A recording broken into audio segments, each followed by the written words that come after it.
All right, so we looked at some ideal filters. We looked at the band pass, the band reject, the low pass, and the high pass. And now I want to compare and contrast what an ideal filter looks like, which is what we've looked at previously, and what a practical filter looks like, which is something we've also already looked at, but you may not have recognized it just yet. So let's go back and grab our low pass filter frequency response, the ideal one. I'm just going to go ahead and put that here. And so what I really should have here is the magnitude, because that's what we're plotting. And so this is the magnitude of the frequency response for my ideal low pass filter.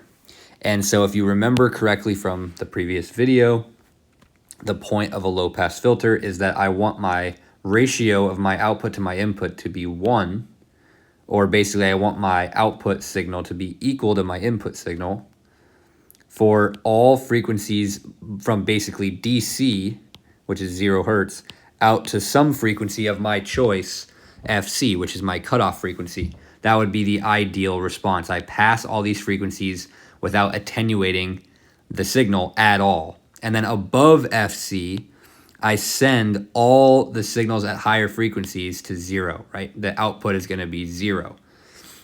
So that's the ideal response. However, that is not practical. That is not something that we can achieve with practical components. What we can achieve with practical components is something that we've already seen. And so let's take a look. If we remember the RC circuit, right? We took the RC circuit. We had a resistor, we had a capacitor, and we were interested in a particular transfer function for this circuit. We were interested in the ratio of V out over V in for this RC circuit. And when we went and found the frequency response, right, when we went and plotted our magnitude, I went and grabbed this already for us so we wouldn't have to look very far for it. This is what we came up with. We came up with something that looked like this. And so I hope you can see that this frequency response does resemble a low pass response. At lower frequencies, right down here, my V out over V in, or let me write that in here. I guess it's not in my screenshot here. The magnitude of V out over V in.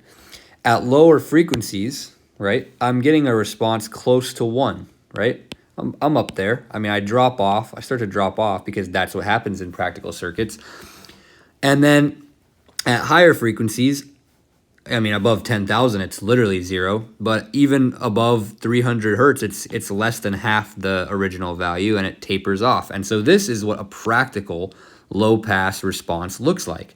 It's not a perfect sharp cutoff like what we would hope for, but it's pretty good. It would do the job. I mean, let's say we had a circuit that we wanted to be able to pass signals between 10 and 100 hertz, and we wanted to attenuate signals above 10 kilohertz. Oops. If we wanted that to be the case, this circuit would do the trick, right? It would definitely pass these signals 10 to 100 hertz, granted with slight attenuation, right? 0.847, not perfect. And above 10 kilohertz, everything is basically 0. And so this is a great example of what a low-pass filter looks like, especially a practical low-pass filter. And we can do things that I'll show in a later video to make this response even more ideal, right? To sharpen this cutoff until we become closer and closer to something that looks like this. But this is too perfect to achieve in real life, so we're stuck with stuff that looks like this. This is a more practical response, okay? And so if you remember correctly, the cutoff frequency for the RC circuit was 1 over 2 pi RC. That was my FC. And so, right, for the 1 kilo ohm, 1 microfarad circuit that we were looking at, which is where we got this response from, we had a cutoff frequency right at about 159 hertz, which would be maybe right around here somewhere. 159 hertz, that's my cutoff frequency. And that is the reason why it's called the cutoff frequency, because that is the frequency where the filter starts cutting off the output signal, or that's the frequency that we use to characterize where does the low pass response sort of cut off. And if you remember correctly, that was at a value of 0.707 on the y-axis here. Okay, so that's the difference between an ideal and a practical filter response. I hope that that makes sense. Again, this is what we're going for when we design a filter. We would love for it to pass these frequencies with no attenuation whatsoever, right? Basically, my output and my input are the exact same. However, in this circuit at 100 hertz, I would get some attenuation. My output might look like this, or my input might look like this, and my output might be slightly smaller with some slight phase shift. That's what happens in a practical circuit. The ideal response does not do that. And it's just important to recognize that though this is what we're aiming for, this may just be good enough for our application, and it may not be good enough. Maybe we need to try and design a better filter. And there are things like active filters, and you can cascade filters to get even sharper responses like I was talking about. But the point here is that I hope you can recognize that these two circuits these two responses look pretty similar.